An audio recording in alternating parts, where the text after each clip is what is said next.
spend most of my time is the transitioning, because if you have a very strict diet for, a year or 2 years to completely repair your gut or completely repair your nervous system, right? To give your body like 3 rounds of 3 months to really sort out your gut biome, or to really undo the nerve damage, or to have recovery in, from a deep sports injury with inflammation.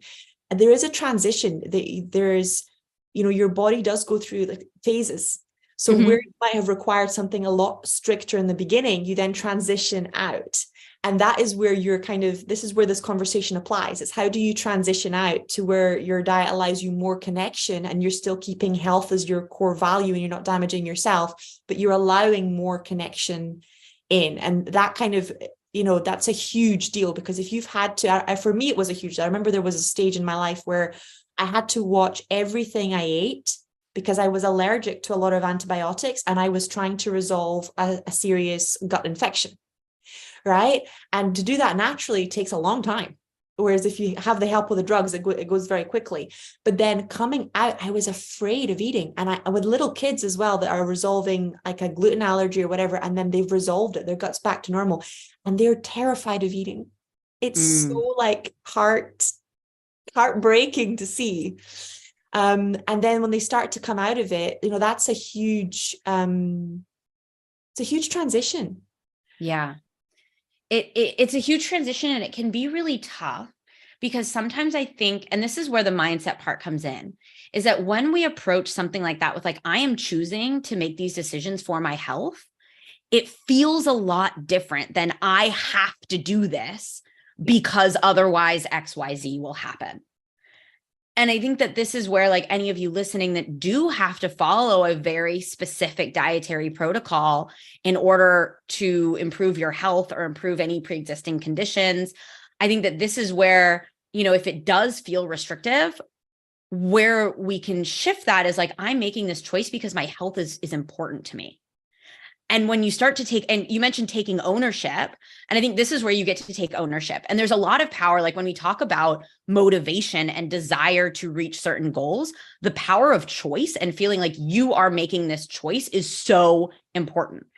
And this is where, like, a lot of the coaching that I do with my clients is like, I won't ever tell them you need to do this.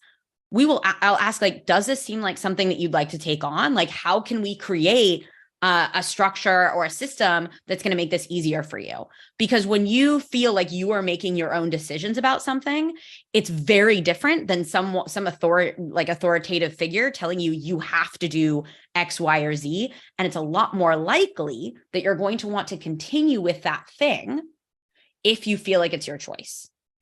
And it's exactly what you're like. Gosh, this inner teenager thing when it comes to food is huge. So if you like rebelled against authority by not doing anything that the authority fit, then you rebel against your own authority. And until you kind of heal that wound, right, you don't get to take ownership. You don't get to have authority, because you're confusing authority with abuse.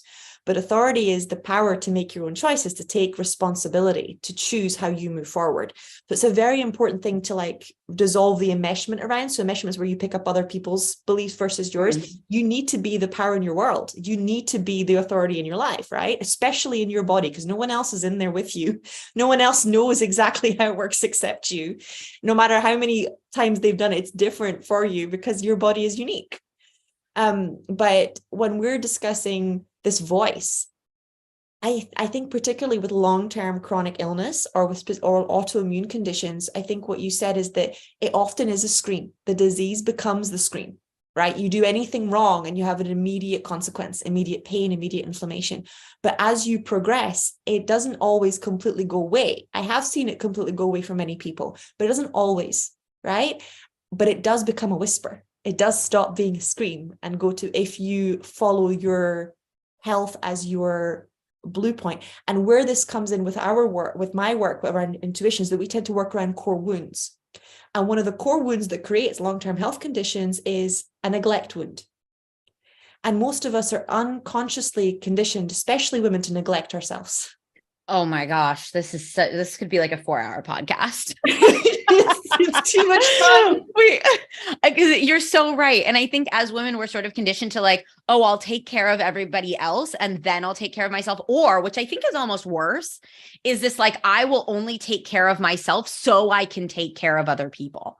And it's like, that's just as bad or potentially worse, because it's like, I'm only valuable because of my capacity to take care of other people. Like, what is that? Oh, it's so deep. Look, it's so deep. I didn't realize how deep it was until after I gave birth to my son, because I had to have an emergency C-section and they sliced through the 4 layers of muscle, right? And I remember my husband saying to me, I'm going to go to bed early. I'm really tired. And me going, of course, you have to take care of yourself. And only realizing about an hour later, after he'd gone to bed early, that not only had I not slept for 4 days, but that I was in so much pain, I couldn't get out of my chair to pick up the crying baby. But my brain immediately went to, of course, I have to take care of him.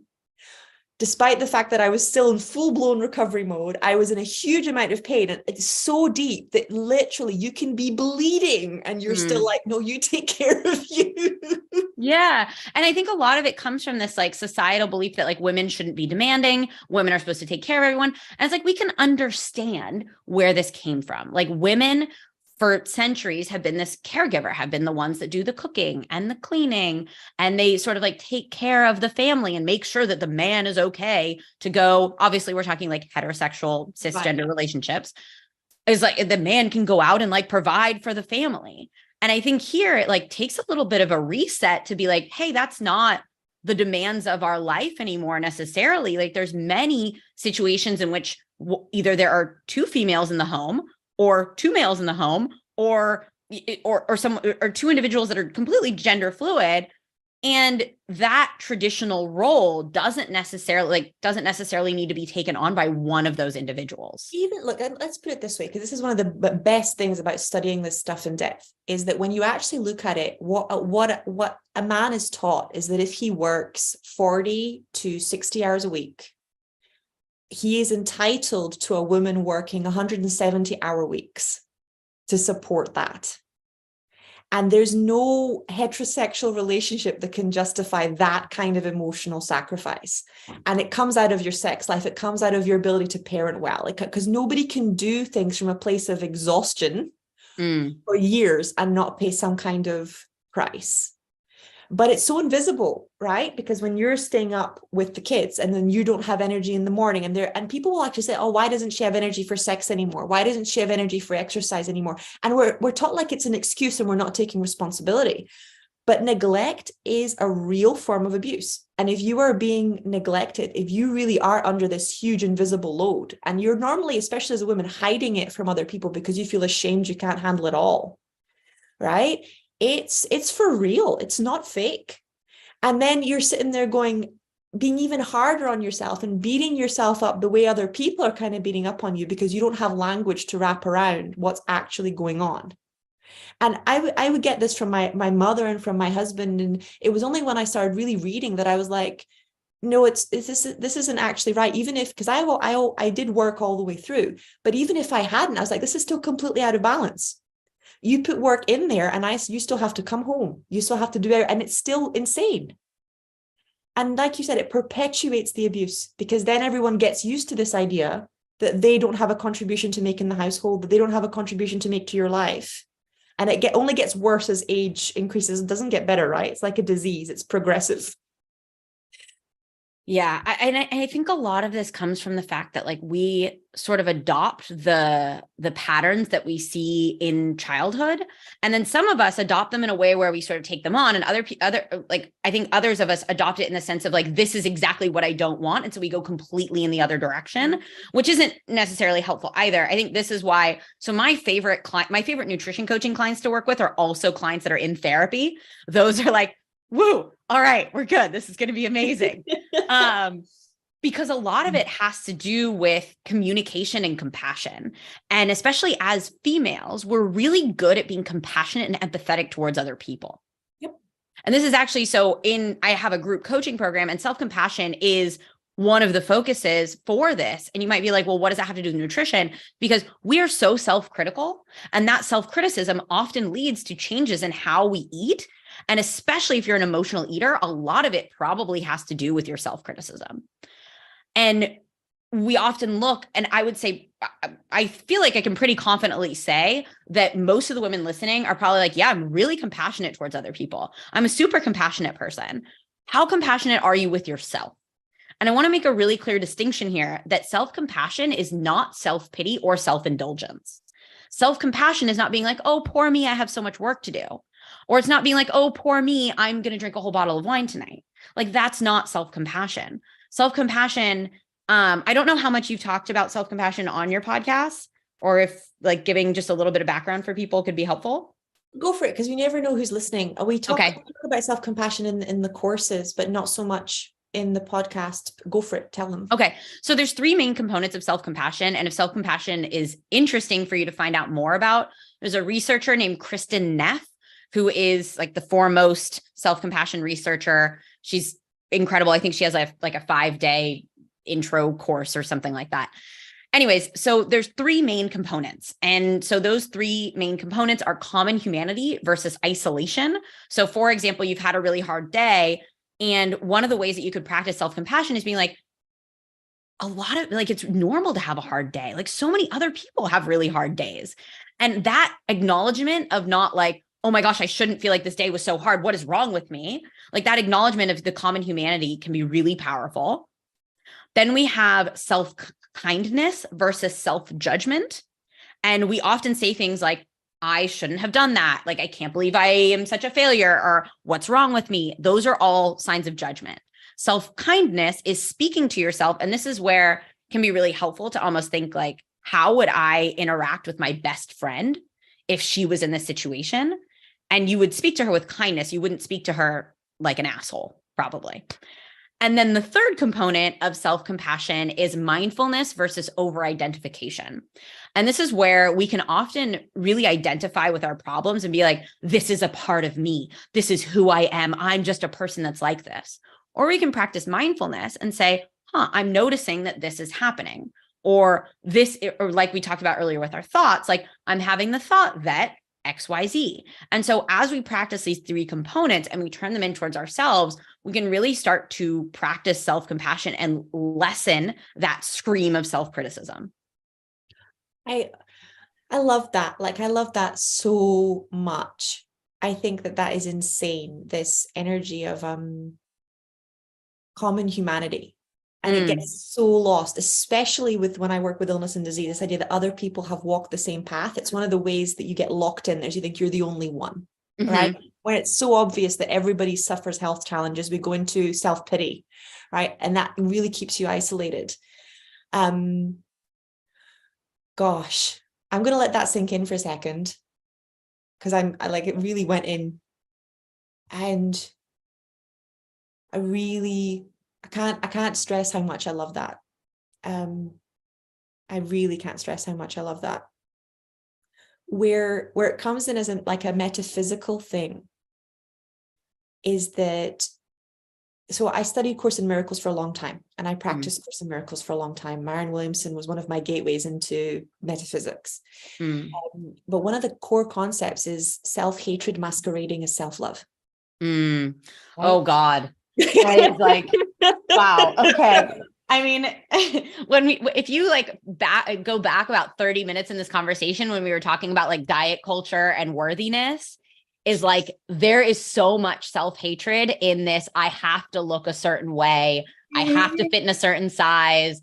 Like, oh yeah. But we think, and this is actually, I was working with a client recently who she kept telling me, I feel like I'm not being the best version of myself, but in her head, and she's got 2 kids, she's in her mid 40s. In her head, her best version of herself was the version of herself that was under eating, over exercising, and fitting into pants that she wore before she had twins. So sorry, I cut you off there, but it's true. This is the exact example of self-love masquerading as self-hatred masquerading as self-love. And this is what you were saying about self-compassion being different from self-pity or self-indulgence. Right? Yeah. So it comes into, because so much of it masquerades as, well, if I love myself, then I would starve myself. Well, if I love myself, then I would fit into those pants. Well, that's not self-love. And here's the thing is like, maybe you would like, and this is where it can be really confusing, and where within the nutrition space, it can be so helpful to like look for those individuals that use terminology like it depends, because here's the thing. And so a lot of the work that I do with clients is around mindful eating practices. And people will ask me like, am I going to gain weight? Am I going to lose weight? And I'm like, it depends. Some individuals start practicing mindful eating and they find it really easy to lose some of the extra body fat that they've had. And part of that is because maybe they were restricting and then binging. Maybe they were mindlessly overeating. Other people might gain weight. In my case, I gained weight. Why? Because I needed to. My body needed that. And then other people, their body doesn't change at all. And so I think that when we kind of look at like, okay, well, what does my best self look like? Like the answer is it depends. It does depend. And everybody, like, you are, gosh, like one of the things that I do constantly is go back to, like you said, like, because I work in medical intuition, so many people want to use their intuition or their spirituality to bypass actually looking at what's going on in their body, bypass getting the results, bypass getting the tests, bypass letting the body speak, which is ironic because they're studying intuition, right? But your body is genuinely not the same as other people's bodies.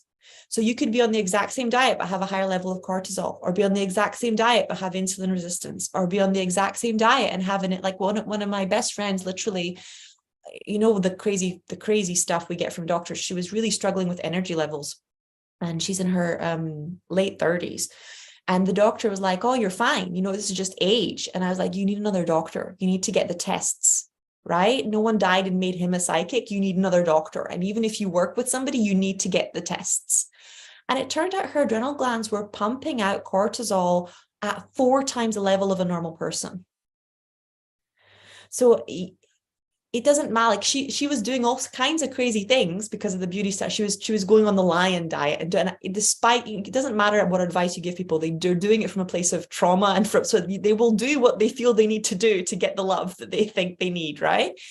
But if she hadn't gone through, and so many of my clients are the same thing, unless you find the courage to advocate for yourself, so you have transparency as to how your body works and the issues that you are dealing with, and bear in mind that can change. You may have been dealing with a thyroid issue like I was in my teens, but then be dealing with a completely different issue in a different stage of your life, right? It can change. The mindfulness is like, it's an external representation of what's going on in your mind, but your body, you need to be so present and so proactive in what is actually going on, and how do I create an environment that will nurture this body back to the health that it deserves. Yeah, I think back to when I kind of realized that not having a period was a really big problem, because for a while I was so stuck in this like diet culture fitness environment that I was like, oh, I don't have a period. Amazing. Like I never have to deal with my period. And then I was like, wait a minute. This is a problem. And as I started to educate myself around the menstrual cycle and the issues that not having a menstrual cycle can cause, I started to advocate for myself with doctors. And this is to say, like, I'm not like anti-Western medicine by any means. But the fact is that in many different professions, or actually in all different professions, there are people that aren't going to listen to you, and there are people that are. And for me, I had to really strongly advocate for myself. And had I not had the curiosity and the self-awareness and the mindfulness practice that I have about my own body, I probably would have ended up back on hormonal birth control, which is exactly what I did not want to do, because that was my doctor's recommendation. And instead, I did not go on hormonal birth control, and I did my own research. I talked to other individuals that had gone through the same thing. I followed other doctors that talk about menstrual cycle issues, and was able to regain, like, I have an extraordinarily healthy period now. This is not to say like disregard what your doctor says, but this is to say that there are individuals in every profession that are just not going to listen to you. Look, I'm exactly with you in that sense of, I am completely for Western medicine. I'm for all medicine. Yeah. But I'm for medicine, and anybody that claims, in my mind, to be a doctor and hasn't learned how to listen is like a therapist that hasn't learned how to listen. So this, and on average, it's exactly like with the sexism. Most women have to go to more than 6 doctors before they'll find someone that will listen. And that is not we fair. don't have that time. Like if we go back to the invisible load, it's like, we don't have that time. I'm trying to run a business here. I don't have time to go to 6 doctors in a month. You know to prove that you actually have a real health concern. Most women won't even go. By the time you're going, it's because it's really not okay. Yeah. Right. We put it off and put it off and put it off. And they don't like these. I remember going because I had chronic and consistent thrush and I could not get rid of it. And the first doctor I spoke to, I must have been 25. The first doctor and at this point I'd had thrush for 2 years. Oh my gosh. 2 years. That sounds so uncomfortable. They were like, oh my God. And it hurt. It hurt when I was having sex. It was ridiculously embarrassing all the time. I had to wear like pads. And they kept going, no, just keep using the Canistan. And I was like, I can't keep taking this every week. And even if I did, it's not working. I took it for 6 months straight and it's not going away. Right. And they were like, maybe you have an STI. And I'm like, you mean the last 6 STI tests that you ran that came back negative are no longer accurate? Yeah. And well, it's tough. Like I do have a lot of compassion for the medical field because I know how limited they are with their time. Like, and so that it's hard. And I think it sort of falls, and this goes with like nutrition information, medical information, anyone. I think it falls on like, obviously we want to be able to like trust that the professional that we are working with is going to be able to help us. But like, I'm a nutrition coach. How many absolutely like terrible nutrition coaches are there out there where they're like, literally, they're just like, oh, you want to solve any problem? Like just go keto. And I'm like, that is not like, you can't just tell everyone to do the same thing. Or nutrition coaches that are like, I lost weight. Now I can coach other people to do it. Right. And so this is where I think, and this is a big debate where it's like, well, who does the responsibility fall on, right? Does it fall on the consumer or does it fall on the professional?